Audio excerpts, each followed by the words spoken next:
All right, what we want to review now are the assignment options that are available within Moodle. Now, with the assignments, what happens is students generally upload a file and you give them a grade and some feedback. And there's a lot of different ways that you can do that, or there's actually 4 different ways, and we want to review them now. So to get started, we're going to turn editing on, and what we'll see are the drop-down menus for add an activity. Every type of the 4 types of assignments are all accessed by going to the Add an Activity drop-down box. Again, you go to whatever week you want to add the file to, the assignment to. You go to that drop-down menu for Add an Activity, and you look at your options. Now, right off the bat, you see assignments in bold, and indented there are the 4 options. The 2 most popular options that people use are going to be the advanced uploading files and the offline activity. So what I want to do is first go over the advanced uploading files. With that option, what happens is you provide directions to your students. You specify when the assignment is going to be available from and until. And when the student logs in, he or she will see those directions, see the due date, and they're going to have the ability to upload a file or files if you're using advanced uploading files option. And when they can upload those files for you to review and give them a grade on. So that's pretty straightforward for the student. They just log in, upload the file. What happens is, as an instructor, you're going to be able to log in then, see who's uploaded the file, and you can provide feedback in a number of different ways. The 3 ways you can provide feedback is you could give them a grade, which is the one that most people do automatically, is they give them a grade. You can provide quick comments, normally a couple sentences, to let them know why they got whatever grade they were assigned. And if you're using advanced uploading of files, you also have the option of returning a file back to the student for review. Now, I do this a lot in my classes. I have the students submit essays, and what I'll do is I'll download those essays, I'll turn track changes on with Word, I'll mark up that document, I'll add notes, add questions directly in the document, and when I'm done, I give the student a grade, some general comments, and I upload the file back to them for review. For some people that's not important, and for others that's critical.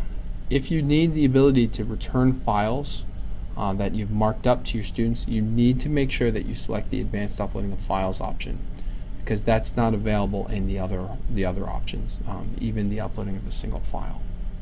The other thing to be aware of is that with the uploading of advanced uploading of files, you have the option to have the students upload multiple files to you. That can be nice if they have to upload multiple files for one assignment, and that's something that they're not able to do in the uploading of a single file. The other option that's very popular is the offline activity. The offline activity is normally reserved for things that are done outside of Moodle. So for example, if you're using this in a face-to-face or a hybrid course and you have a in-person midterm or final, or you have something like class participation, you simply go to create an offline activity, you describe to them what this offline activity is, and then after that midterm or the final, you can enter the grade directly into Moodle. It'll show up under that assignment tool. It'll also go in the grade book, so the student will always know what his or her grade was on that particular assignment.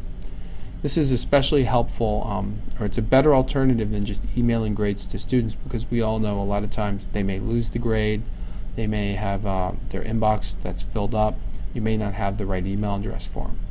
So if you put it right into the offline activity, at any given time they can go in the gradebook and see what they're doing. The other option, uploading of a single file, is just like the advanced uploading of files, except as I mentioned before, with the uploading of a single file, you can only have the students only allowed to upload one file, and you as an instructor cannot provide a file to that student with to return for them to review. So a lot of times what I recommend that people do is by default they always use advanced uploading of files and just ignore that uploading of a single file option.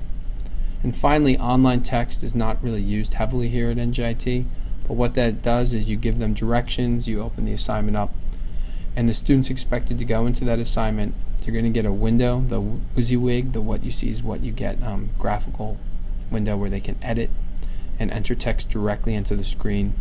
They would enter a paragraph or 2, or 3 or 4. They submit that to you for grading, and you grade the text online. So those are the 4 basic options available for assignments. And what I'm going to do is create individual tutorials for each of those. So if you need help learning how to use those, I recommend that you reference those tutorials. Again, it's a pretty easy, this is a pretty easy tool to get the hang of, and it's a great way to provide feedback to your students and let them know how they're doing in the class.